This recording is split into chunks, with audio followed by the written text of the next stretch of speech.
May gabi sa tanan, welcome usab sa atong New Covenant in Christ Saturday evening service na napoy powerful ug maayo ug importante nga mensahe sa Lord para sa tuwa karong gabi una. Before ta magsugod sa atong word, adto sa atong church declaration. Ready? Sabay-sabay. Today, I receive all that Christ died to give me, His abundant life, limitless grace, boundless mercies, divine restoration of youth and overflowing provisions. Today, I take hold of all God's blessings, healings, and miracles. I shall be transformed from glory to ever-increasing glory and victory to overwhelming victory.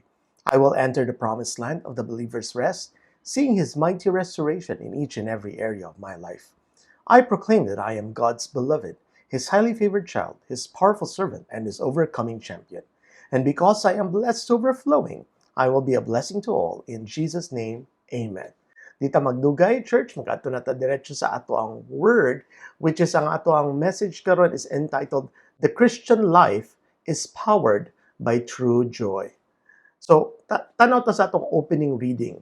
Before ta mag-ato sa atong opening reading though, na-famous kaayo nga verse nga tanan Kristohano nakabalo.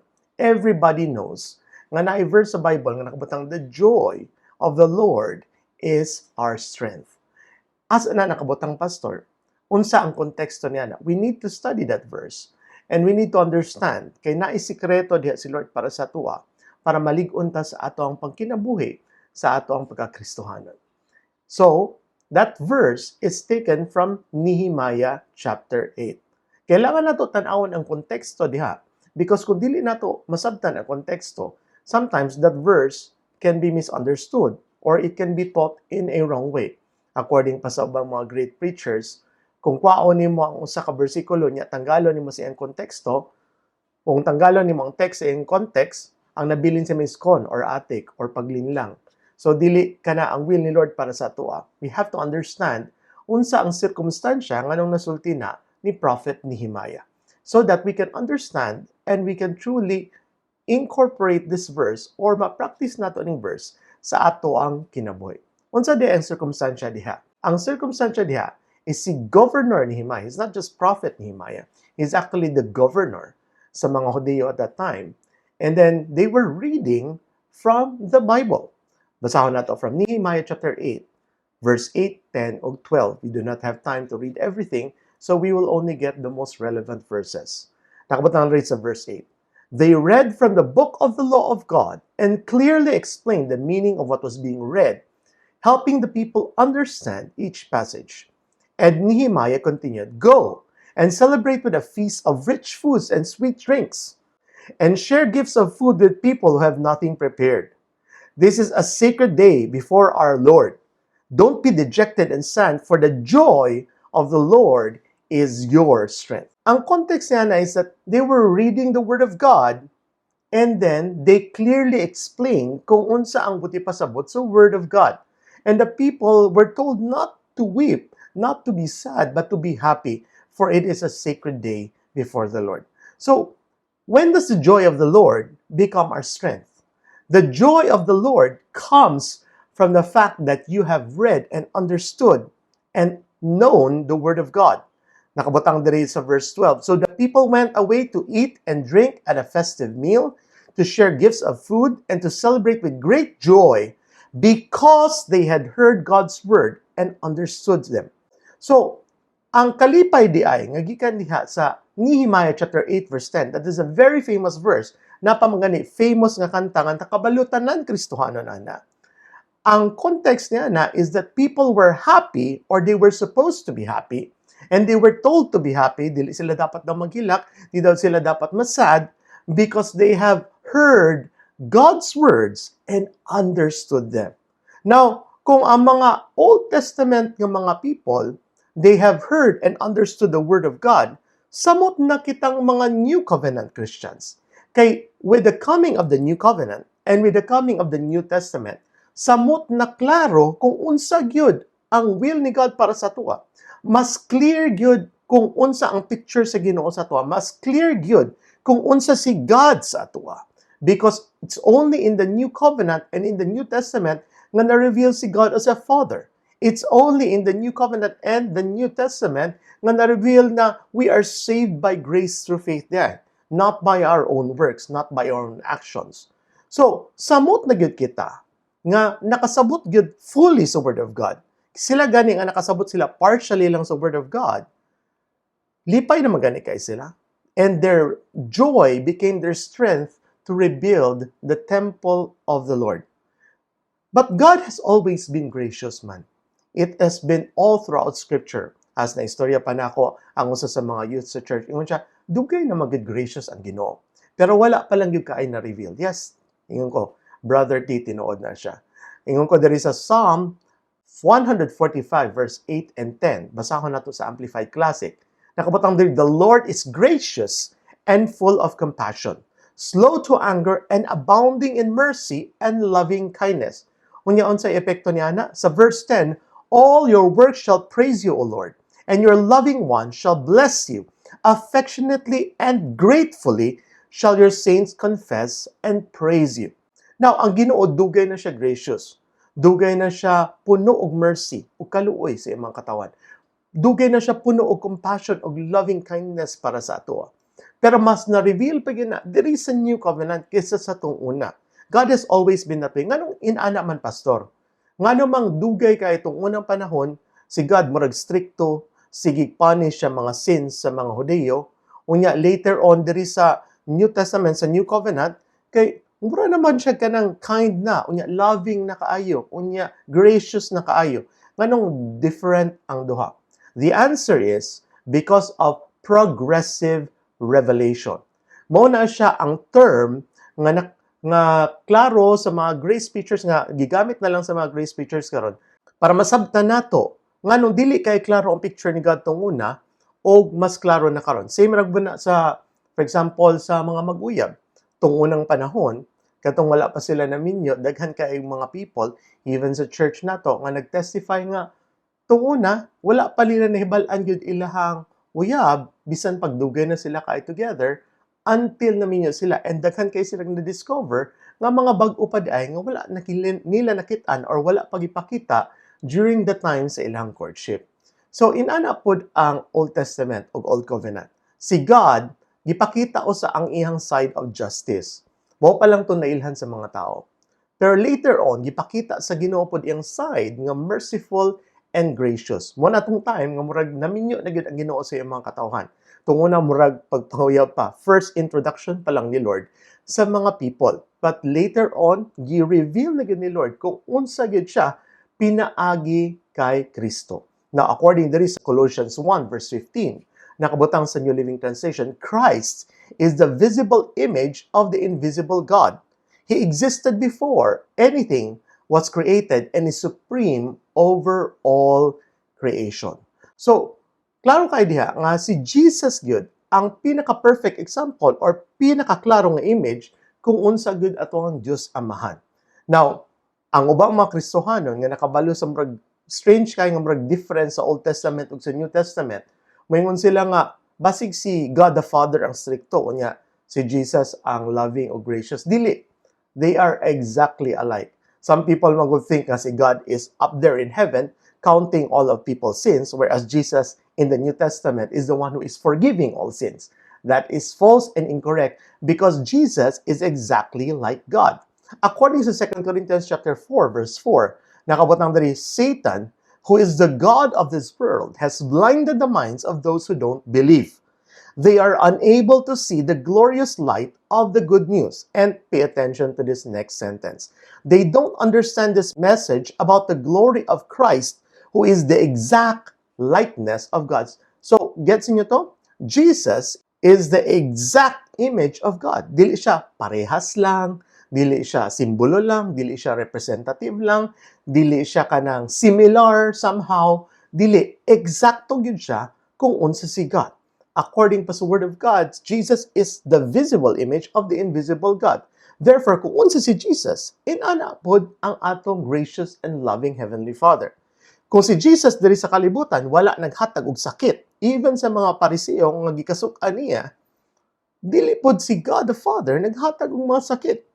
Kung si Lord on this earth did not punish any of His disciples for any sin that they committed, or kung wala si Jesus na naghatag og ka ng mga disaster sa mga people, even sa mga people nga dili nagatuo sa iya, neither does God. Pero anong naaman na sa Old Testament?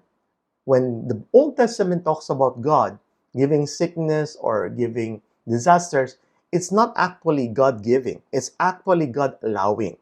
Because these disasters would have been present and ready na gina dito sa mga people that they would have suffered. But God's hand of protection was upon them. And we have taken this up many times already before. Dili na nato usbon because this is not our topic for today. Pero ang klaro diri is that God is really gracious. God is really loving. And ang effect anang knowing that God is gracious and loving is makita nato dito po sa Psalm 145 nga atong gibasa ganiya. Sa verse 10 ingon siya, all your works shall praise you. Your loving one shall bless you affectionately, and gratefully shall your saints confess and praise you. When people know how gracious and how loving and how good God is, people will love to praise God. People will love to tell people about kung unsa ka maayo ang atong Ginoo. And knowing the grace of God is a wonderful effect sa kinabuhi sa Christian. Knowing the grace of God, knowing God nga gracious gyud siya, dili ka tong mixture ha, nga halo ulo, halo grace, dili ka tong balaod. Knowing God that He is gracious will transform the Christian into a better Christian. Ingon sila, grace will make people lazy. No. 1 Corinthians 15:10, there is an amplified translation, nakabutang diri, but by the remarkable grace of God, I am what I am. His grace towards me was not without effect. In fact, I worked harder than all the apostles. Though it was not I, but the grace of God, His unmerited favor and blessing which was with me. Now, kung maingon ang mga uban people nga, dili unmerited favor or grasya or kanang blessing, unmerited blessing ang meaning sa grasya, iklaro po diri sa Amplified Translators that is what the grace word or the Greek word for charis means in the Bible. It really is the unmerited and unearned favor and blessing of the Lord. And ingon pa si Paul diri, ang grasya sa Ginoo na ay epekto sa ako. Ang epekto sa ako is I worked harder than all the apostles. Ingon sila nga, grace causes you to sin. Kay murag dili na ta mahadlok sa Ginoo. No, that is incorrect. A Christian who is under pure grace will want to please the Lord all the more sa iyang kinabuhi. That's why Titus 2:11 tells us that grace makes us more godly. Mas makadiyos no na noon ang nakabalo sa tinuod nga grasya sa Ginoo. Kanang statement nga ginasulti sa uban nga, okay lang magbuhat tag-aning bisyo, okay lang ta magbuhat ana. That is a total misunderstanding of grace, and that is the product of mixture. That comes from Christians nga nakadungog og law ug nakadungog og grace who believe in both. When they are serving God, they are relying on the law of God. They are relying on spiritual kanang acts nila para they would become righteous before the Lord. Pero gani masipyat gani sila, then they use the excuse of grace. Mga sila, ay, okay lang na kay under grace man ta. Those words come from Christians not under pure grace, but Christians who are under mixture. They use the law to serve God, and then they use grace to excuse their wrongdoing. That's not something nga makita nimo sa kinabuhi ni Paul. People who truly understand the grace of God and know the grace of God want to honor God and glorify God with their lives. Parehas kay Joseph ba, nga under grace. Under grace si Joseph, kay wala pa man nahatag ang law. Last Sunday, sa word ni Lord para sa atuwa, sa Genesis chapter 39, verse 8 and 9, when Zuleika, Potiphar's beautiful wife, tempted Joseph, Joseph said, kamaayo ni Potiphar sa akwa, kabuutan ni Lord sa akwa, how could I do this? Inana po ta mga Christians. We know how to be grateful to the Lord. We know how to be grateful to other people.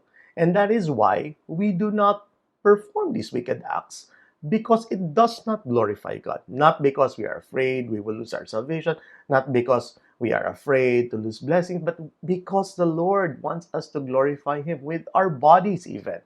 Yung pa-offer your bodies to the Lord as living sacrifices. This is under the new covenant.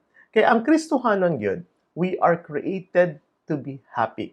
Ang will yun ni Lord para sa atwa is malipay ta, naagi tay tinuod nga joy sa atong kinabuhi. Dili ka ng joy nga na kanang enjoyment, kanang lingaw-lingaw diri sa kalibutan nga puno mga bisyo or whatever.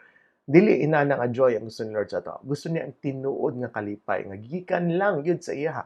Muna diri sa Matthew 5, verse 9 to 12 sa The Living Bible. Nakabutang diri, happy are those who strive for peace. They shall be called the sons of God. Verse 10, happy are those who are persecuted because they are good, for the kingdom of heaven is theirs.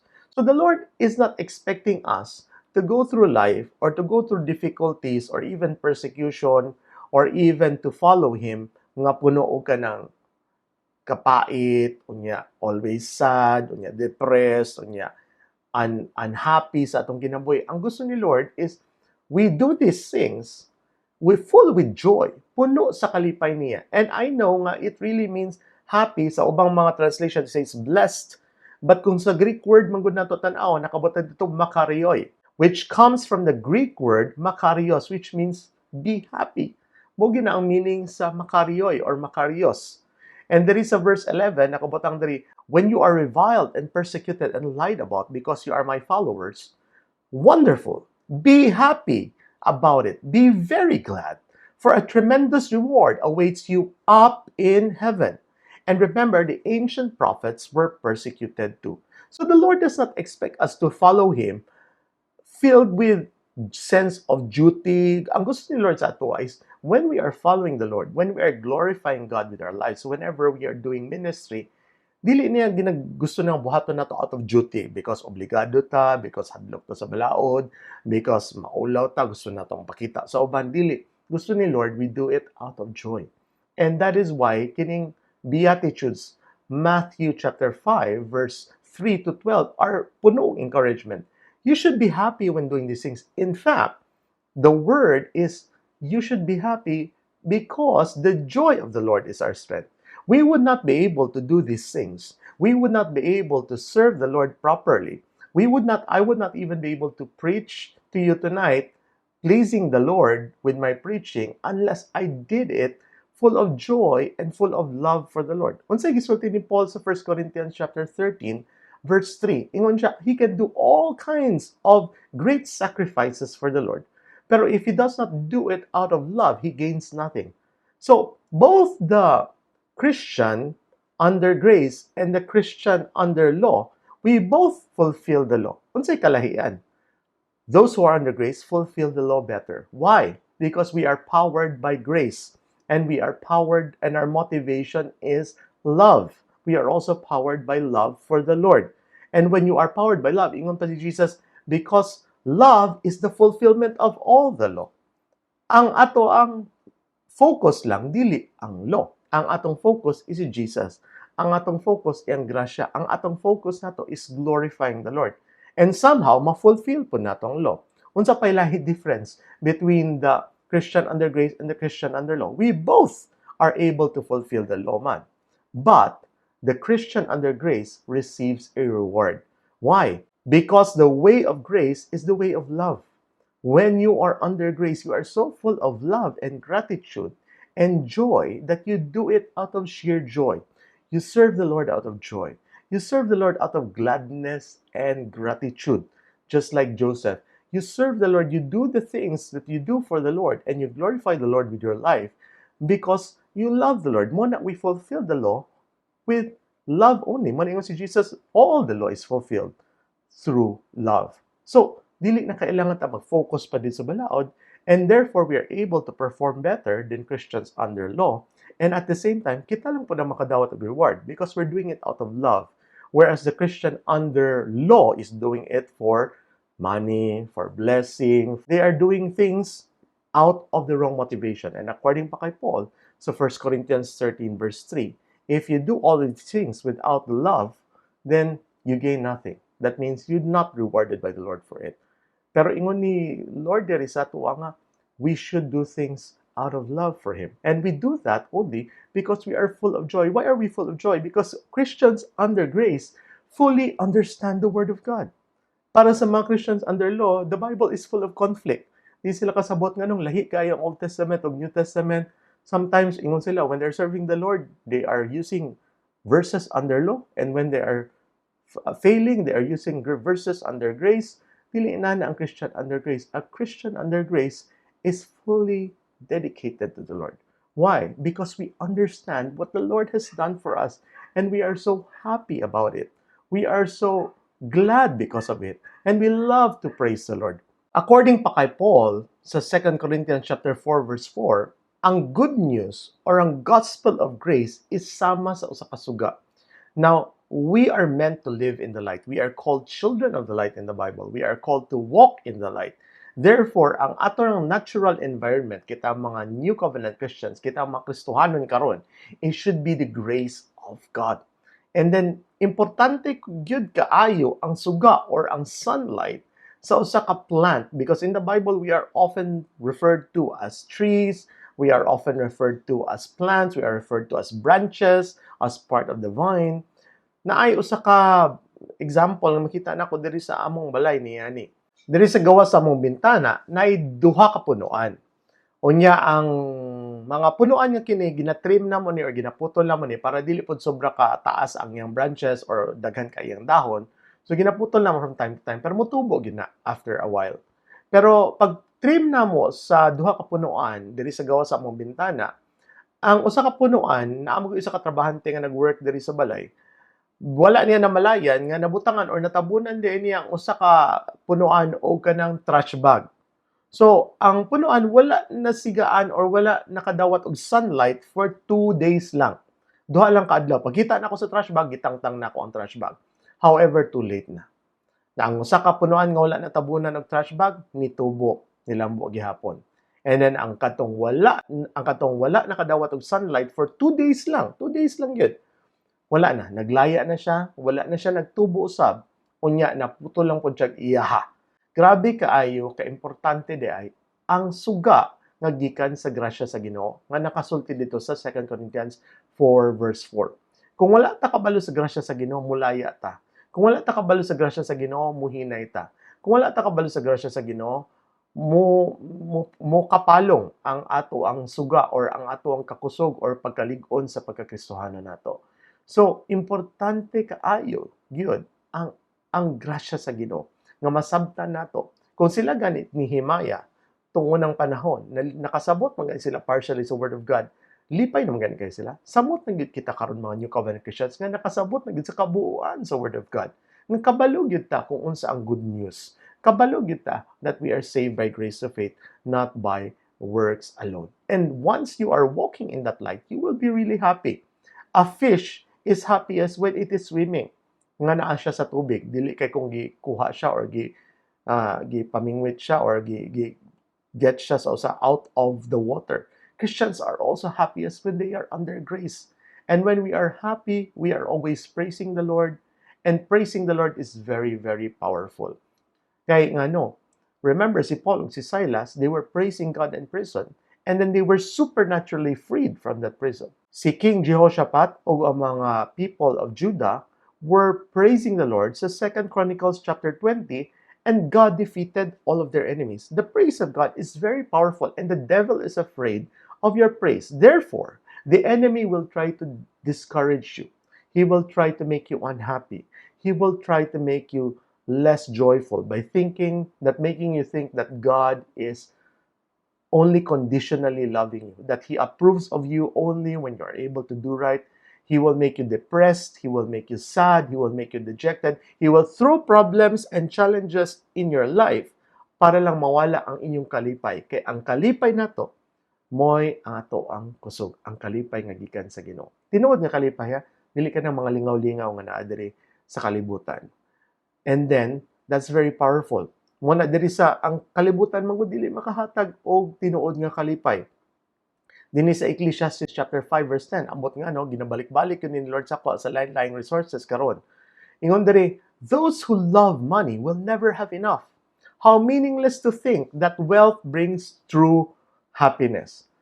Dili gyud makalipay ang kwarta. Bisan pagdaghan kag kwarta, daghan gyapon kay mga tao diha nga naga-suicide, nagapakamatay kay tungod kay wala gid sila nalipay bisan unsa kadaghan ang ilang kwarta. Naay usa ka tragic story karon about sa usa ka inchik nga pangalan nga Fat Cat nga gamer siya nga sikat sa kalibutan. Nadato siya tungod sa ihang gaming trabaho. Gibuhat niya ang trabaho, ginadulaan niya ang account sa mga lain nga mga players, and yung mga bang players nagabayad sa iya aron mo level up sila. Unya, sikat kayo siya around the world and then kusog kayo siya, maay kayo siya nga gamer. Pero, and he made so much money that he was even able to donate or give to his girlfriend during sa entire relationship nila sa 2 years, around 4 million pesos kung atong kwentahon, ang 510,000 yuan nga giyan hatag sa ihang uyab is maabot na sa atong kantidad sa Philippine peso is 4 million pesos na yan nahatag sa iyang uyab. Pero gibulagan siya gihapon sa iyang uyab. Kanya tungod adto ni ambak siya sa bridge ug nagpakamatay siya, nihikog siya. So, you will see here that having so much money, di ba he had that much money, it did not make him happy. He was playing games all the time. Mo iyang panginabuhi. Kana, lingaw na sa ubang tao. In fact, people lose sight of everything else whenever they are playing right now. Puno na siya kalingaw, pero he was still unhappy. He had a relationship, but that relationship did not make him happy. It made him want to die instead, want to kill himself instead.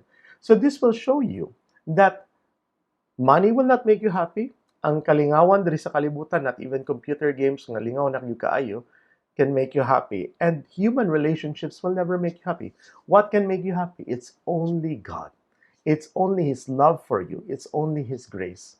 And when you are knowledgeable or kung nasayod ka sa grasya sa Ginoo o gugma sa Ginoo, unconditional love o approval sa Ginoo sa imuha, tungod sa iyang grasya o gugma para sa imuha, then you will be praising the Lord. And when you praise the Lord, miracles happen. Wala natin mga members sa church nga, although daghan mga problema, na mga niabot nga problema sa ilang kinabuhi, what they did was they praised the Lord. And because they praised the Lord, right after they praised the Lord, niabot ang mga income, niabot ang mga resources, niabot ang provision sa Ginoo sa ilang kinabuhi, niabot ang mga milagro. So, that's why Satan will always try to discourage you. Because if he discourages you, wala kay kusog sa imuhang kinabuhing pangkristohanan. Kung wala kay kalipay, kung wala ka kabalo sa grasya, then you will not be praising the Lord. You will not feel like praising the Lord at all. That's why, bitaw, we praise the Lord even when we are sad and when we are happy. That's a good thing to do because praising the Lord will cause miracles, cause God to do miracles in your life. So amazing yung kayo. So, dapat dili nato ibutang atong kalipay sa mga butang diri sa kalibutan. Kay diri sa Colossians chapter 2 verse 10, nakabutang diri sa The Living Bible. So you have everything when you have Christ, and you are filled with God through your union with Christ. He is the highest ruler, with authority over every other power. Sa God's Word translation o sa umang mga translation, God has made you complete in Christ. Did you get that? Kompleto ta kung naata kay Kristo. And unsa man ang kompleto? Kompleto ang ato ang pagkamatarong, kompleto ang ato ang forgiveness, kompleto ang ato ang kalipay, kompleto ang ato ang blessing, kompleto ang atong kaayuhan, kompleto pud ang atong kadaugan diri sa kalibutan. In ana ang buti pasabot, when you are in Christ, you will definitely be blessed in every area of your life. Muna, na-amaze kay ko nga ever since gitagaan ko ni Lord of Revelation nga gi-preach na nako sa church that in Jesus we have everything. Kanunay si Lord sige dugang og mga bersikulo sa kuha nga naagid sa atoa day tanan. Tanan nga blessing naa sa atoa tungod kay Kristo. Apil na ning Colossians 2:10 sa The Living Bible nga nakabutang diri, you have everything when you have Christ. Amazing gyud kaayang word of God. It shows us good that tanan nga mga blessings madawat nato kay naata kay Kristo. Unsa din will ni Lord para sa kadausa sa ato, kitang mga New Covenant Christians. Mo ni ang will ni Lord para sa ato. Gusto niya kompleto atong kadaugan even if you are facing challenges right now sa imong studies, sa imong mga exams, sa imong trabaho, sa imong project, sa imong ministry. The Lord is making you complete. Naa siya kompleto nga kaayuhan o kadaugan para sa kadausa sa ato. And that is very, very wonderful when you understand that the grace of God makes God always for you or on your side completely all the time. Dili lang sometimes when you do good, but all the time because of what Jesus has done for us. Muna, diri sa Ecclesiastes 5, na diri ang will ni Lord para sa kadausa sa ato. Sa Ecclesiastes 5 verse 19 to 20, akong basahon sa inyo. Ingon si King Solomon diri, and it is a good thing to receive wealth from God and the good health to enjoy it. To enjoy your work and accept your lot in life, this is indeed a gift from God. God keeps such people so busy enjoying life, amen, praise the Lord, that they take no time to brood over the past. Nag-gets niyo to? There is Ecclesiastes 5 sa New Living Translation, klaro kaayo, nga ang gusto sa Ginoo nga blessings para sa iyang mga katawhan is to receive wealth from the Lord and the good health to enjoy it. Kung saan na nato ng wealth nga gikan sa Ginoo, kung dili po nato ma-enjoy tungod kay masakiton ta, unya alang ta sa atong katre all the time, sige pahulay, sige ka ng recover, sige recuperate. Ang gusto ni Lord is tagaan ta niya wealth, ang wealth ba daw niya according sa Word of God is wealth without sorrow. Ingon sa Word of God, the blessings of the Lord makes one rich and He attaches no sorrow to it. So gusto ni Lord nga tagaan ta niya og provision, tagaan ta niya og wealth, tagaan ta niya og kanang mighty provision sa atong kinabuhi. And then gusto po niya tagaan og maayo nga panglawas para ma-enjoy nato ni mga blessings niya. And then nakabutang sa verse 20 which is nindot kaayo ato ni claim sa atong kinabuhi. God keeps such people so busy enjoying life. Madili na daw nato mahunahunaan ang mga past, di na nato mahunahunaan ang mga kalisod sa itong una, ang mga difficulties nato. Dili na ta mag-dwell sa mga negative, kay God wants us so busy. Mo din ang gusto ng Lord nga ka-busy, no? Dili ka busy sa mga butang diri sa kalibutan, pero busy nga nag-enjoy sa atong kinabuhi. Mo na ang gusto ni Lord sa ato. And then na ay mga blessings nga ginabubo niya sa atong kinabuhi. Mo na ang gusto ni Lord nga kabisihan nato.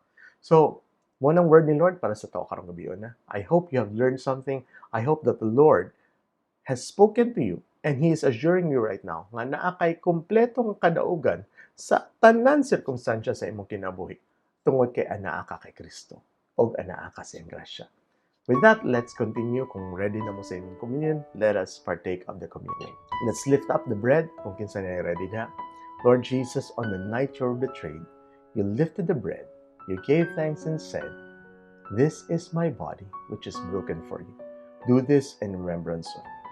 Lord Jesus, salamat kay Lord sa imong pulong, sa imong promise sa Isaiah 53, nga gidawat na nimo tanan namong sakit, tanan namong balatian, tanan namong sorrows and pains on that cross, and by your stripes we have been healed. Salamat Lord, na sa pagkaon namo sa imong lawas karong gabi una, madawat po namo ang kompletong kaayuhan para sa kada cell, kada organ, o kada parte sa among lawas, Lord. Salamat po kay Lord sa imong promise sa amuan. Sa 1 John 4:17, nga kung unsa ka karon mausab kami. Wala kay sakit, wala kay balatian. Lord, salamat Lord, na kami po Lord, wala po may thyroid problem, wala po may kidney problem, wala po may diabetes, wala may hypertension, wala may heart problem, Lord. Salamat kay Lord nga giayon na ninyo, Lord, sa tanan-tanan mga sakit ug balatin, for as you are, so are we in this world. Let's partake of the body of our Lord Jesus.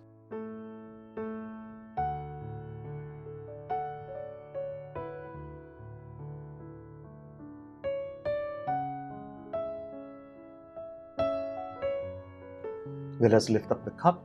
On the same night, Lord Jesus, you lifted the cup. You gave thanks and said, "This is my blood, the blood of the new covenant. Do this in remembrance of me." Lord, salamat kay Lord. Imong hamili nga dugo, kay imong gisakripisyo, Lord, dito sa krus. Lord, salamat kay Lord. Tanan kaayuhan, Lord God, nadawat na mo tungod sa imong dugo. Tungod sa imong dugo, nahinluan minimo sa tanan namong kalapasan, sa tibuok namong kinabuhi. Salamat kay Lord, tungod sa imong dugo, nakadawat po ni sa tanan kadaugan, Lord.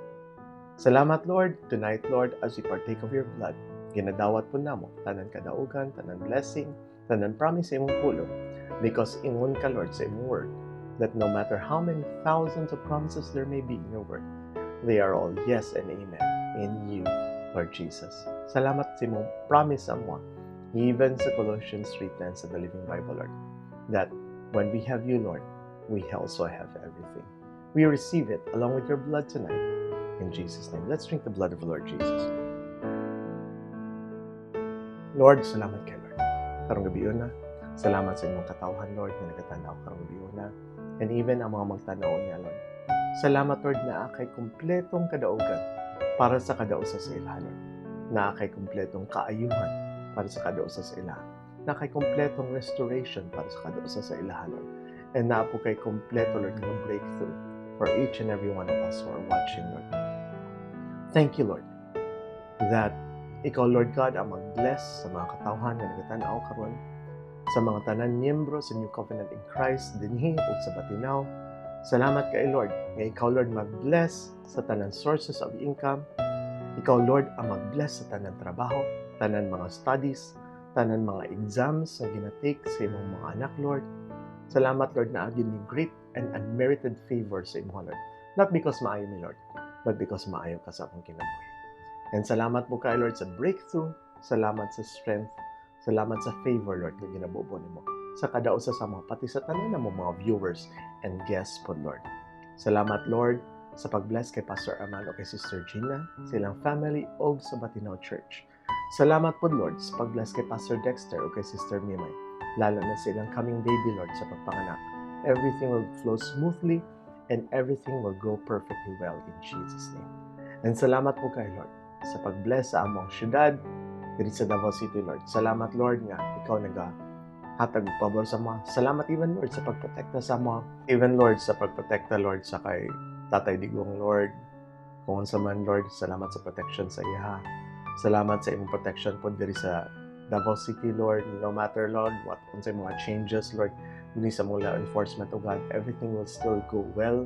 Everything will still flow smoothly, Lord.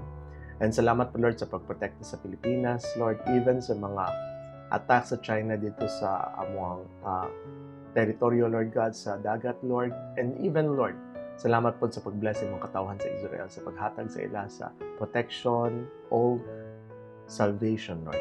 And even sa mga President, Vice President, and Mayor, salamat po, Lord, sa salvation, and salamat po, Lord, sa wisdom, Lord, sa pag-run sa among country, Lord, sa lead sa among country, Lord. Now the Lord bless you and keep you. The Lord make His face to shine upon you and be gracious unto you. The Lord lift the light of His countenance upon you and grant you His perfect shalom, both now and forever. In Jesus Christ's mighty name we pray. And the people of God say, Amen. Salamat sa pag-join karong gabiuna. Salamat po sa pag-join sa church service nato ugma sa ato ang church site. Naapot ay babad sa hapon. So kung kinsa interested, you can join us in praising and worshiping the Lord. Because as we have learned tonight, na dakong mga milagro may tabo whenever we praise and honor the Lord. Salamat. See you, church. Shalom. Good night. And see you tomorrow. Bye-bye.